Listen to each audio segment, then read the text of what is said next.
Бүгүнкү алынган акыркы жаңылыктар топтому. Мөөнөт өткөн таттуулар Сыймык Жапыкеев ишти өз көзөмөлүнө алды. Мэрия Ак өргө конушунун 5 гектар жерине парк салынат. Алмазбек Бейшеналиев иш сапары менен Панфилов, Жайыл жана Москва райондоруна барды.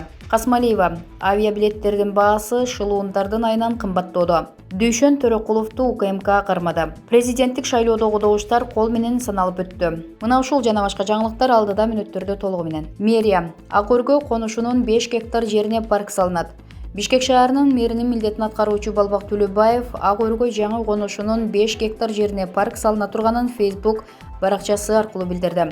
Бүгүн шаарды кыдырдык. Жыйынтыгында Ак өргө жаңы конушундагы 5 гектар жерге парк салабыз. Ошол эле конушта калктын аярлуу катмарларынын өкүлдөрүнө жатакана жана бала бакча курабыз. Бишкекте эң узун бульвар пайда болот. Мындан сырткары Ош базарына 900 орундуу муниципалдык базар курулат, деп жазган Төлөбаев. Мэрдин милдетин аткаруучу бул курулуш иштери качан башталарын так айткан эмес. Булак Саат медиа. Улуттук коопсуздук мамлекеттик кызматы депутат Дүйшөн Төрөкуловду желкелеген бойдон кармап кетти. Коррупция беренеси менен шектелип, Жогорку кеңештин депутаты Дүйшөн Төрөкулов кармалды. Бул тууралуу УКМКнын маалымат кызматы кабарлады. Билдирмеге ылайык, ал 15 январь күнү Ош шаарынан кармалып Бишкек шаарына алып келинген. Ошондой эле УКМК менен Ички иштер министрлигинин тергөө кызматы биргелешип кылмыштуу топтун мүчөсү Жантай Шаменовду дагы Чүй облусунун аймагынан кармаганы айтылат. 1 май райондук сотунун чечими менен депутат Төрөкулов 2 айга УКМКнын тергөө абагына кармалган. Ал эми Шаменов убактылуу кармоочу жайга киргизилди. Белгилей кетсек, Дүйшөн Төрөкулов Жогорку кеңеште Бир бол фракциясынан депутат. Октябрдагы башаламандык учурунда Ош шаардык мэриясын басып алып, өзүн-өзү мэр деп жарыялап 2 күн отурган. Булак Спутник KG. Мөөнөт өткөн таттуулар Сыймык Жапыкеев ишти өз көзөмөлүнө алды. 12 январда экономикалык кылмыштарга каршы күрөшүү кызматы Бишкекте эскирип кеткен таттууларды саткан дагы бир кампаны тапты. Бул тууралуу Финполдун маалымат кызматы кабарлады. Белгилүү болгондой, аталган кампада жарактуулугу 2018 жылы эле өтүп кеткен кондитердик азыктар, конфет, печенье жана ар кандай таттуулар сакталып турган. Мындан сырткары таңгактардан чыгарылган күндү оңдоо үчүн мөөрлөр жана жарактуулук мөөнөтү жок азыктар табылган деп айтылат маалыматта. Укук коргоочулар кампаны бекитип салышканы белгилүү болду. Бул факты боюнча тергөө башталып, аны экономикалык кылмыштарга каршы күрөшүү кызматынын жетекчиси Сыймык Жапыкеев өз көзөмөлүнө алган. Финпол ишкерлерге кайрылып, сатып жаткан товардын мөөнөтү өтүп кеткен болсо же талаптагыдай сапатка жооп бербей жатса, андан пайда көрбөөгө жана элдин ден соолугуна коркунуч келтирбөөгө чакырган. Булак Саат KG. Айда Касмалиева авиабилеттердин баасы шылуундардын айынан кымбаттоодо. Жогорку кеңештин вице-спикери Айда Касмалиева Кыргызстандан Орусияга учуп жаткан мигранттардын билет баасын төмөндөтүү боюнча өкмөткө тапшырма берди. Бул тууралуу эл өкүлү парламент радиосуна билдирди. Анын айтымына караганда, учурда Орусия тарабынан киргизилген чектөөлөргө байланыштуу мигранттарга билеттин баасы бир топ кымбат жана керексиз документтер талап кылынып жатат. Учурда Орусиянын шаарларына Кыргызстандан туруктуу рейстер жана чартердик каттамдар каттап жатат. Орусия өкмөтүнүн талабына ылайык чартердик рейстер менен учкан жүргүнчүлөргө атайын документтер талап кылынат. Ал эми туруктуу рейстерде болгону акыркы 3 күндө тапшырган ПЦР анализи гана керек. Башка эч кандай документ талап кылынбайт. Ага карабастан авиакассалар же башка билет саткан жарандар уруксат кагаз алып беребиз деп элден эбегейсиз акча талап кылышууда. Чындыгында ал документтер эч кимге кереги жок. Ар кандай шылтоолор менен бизнес жасап жаткан шылуундар бир билеттин баасын 70-80 миң сомго чейин сатышууда. Зарыккан эл аргасыз алууга мажбур. Бул маселени чечүү үчүн туруктуу рейстерди көбөйтүү менен билеттин баасын көзөмөлдөөнү өкмөткө тапшырма бердим. Чечүү жолу оңой эле. Өкмөт көзөмөлгө алып, туруктуу каттамдарды көбөйтүп койсо болду.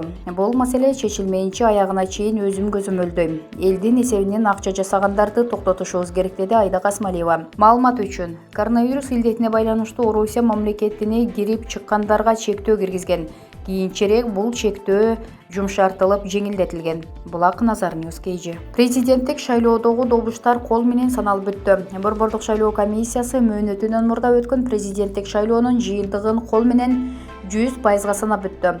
Бул тууралуу Борбордук шайлоо комиссиясынын сайтына чыкты. Анда 2474 шайлоо участкасындагы бюллетендер автоматтык санактанда кол түрүндө эсептөөдөн да толугу менен өткөнү жазылат. бир шайлоо участкасындагы шайлоонун жыйынтыктары жокко чыгарылган. Добуш берүүгө 3.566.574 шайлоочунун ичинен 1.401.726 жаран катышкан. Бул жалпы шайлоочулардын 39%-ын түзөт. Натыйжада Садыр Жапаров добуштардын 79,23%-на ээ болуп алдыга озуп чыккан. Экинчи орунда Адахан Мадумаров 6,78%. Үчүнчү орунда Бабыржан Төлбаев 2,36% менен турат. Булак Назар Ньюс KG. Трамп Байдендин инаугурациясында коштошуу иш-чарасын өткөрүүнү пландап жатат. АКШнын учурдагы президенти Дональд Трамп 20 январда жаңы шайланган президент Джо Байдендин инаугурациясы күнү Вашингтондон чыгып кетүүнү пландап жатат. Буга чейин Трамп Байдендин инаугурациясына катышпай тургандыгын билдирген. Маалым болгондой, Трамп Вашингтондон 19 январ күнү чыгып кетүүсү күтүлүүдө. Чет элдик маалымат булактарына таянсак, Трамп АКШ президенти колдонгон учактар жайгашкан Мэриленддеги Эндрюс авиабазасында коштошуу иш-чарасын уюштурууну көздөп жатат. Ошондой эле ал кийинчерээк Флоридадагы Мар-а-Лаго резиденциясына барууну болжоодо. Белгилей кетсек, Трамп АКШнын тарыхында мураскеринин инаугурациясына катышпаган 4-үнчү президент болуп калат. Булак Назар Ньюс KG. Алмазбек Бейшеналиев иш сапары менен Панфилов, Жайыл жана Москва районуна барды. Билим берүү жана илим министри Алмазбек Бейшеналиев иш сапары менен Чүй облусунун Панфилов, Жайыл жана Москва райондорундагы көйгөйлүү мектептерге барып келди. Бул тууралуу министрликтин басма сөз кызматы билдирди. Маалыматка ылайык, министр Панфилов районунун Кум Арык айылындагы Эсенжан Кожомкулов атындагы жалпы билим берүү орто мектебине барды. Кожомкулов атындагы орто мектеби 1989 курулган. Мектептин эскилиги жетип, бүгүнкү күндө спорт залынын абалы өзгөчө кооптуу. Министр спорт залына тиешелүү кагаздар менен таанышып, министрлик бул маселеде жардам берерин айтты.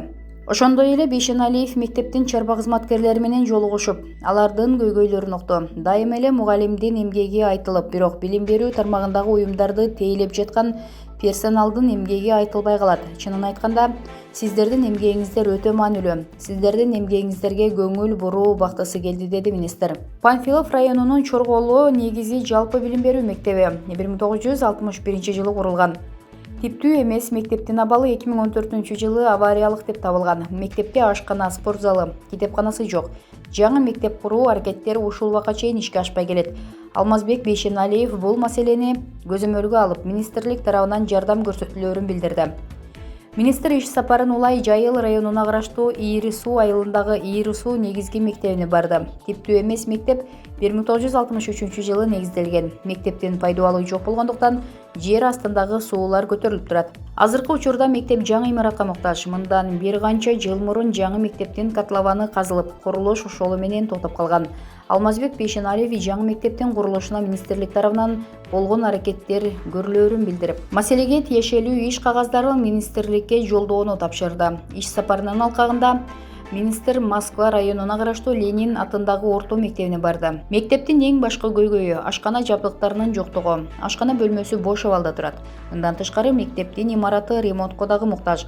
Алмазбек Бейшеналиев мектептин жана райондук билим берүү бөлүмүнүн жетекчилигине министрликке маселенин деталдары камтылган кат жөнөтүүнү тапшырып, министрлик көйгөйдү чечүүдө көмөк көрсөтөөрүн айтты. Булак медиа центр.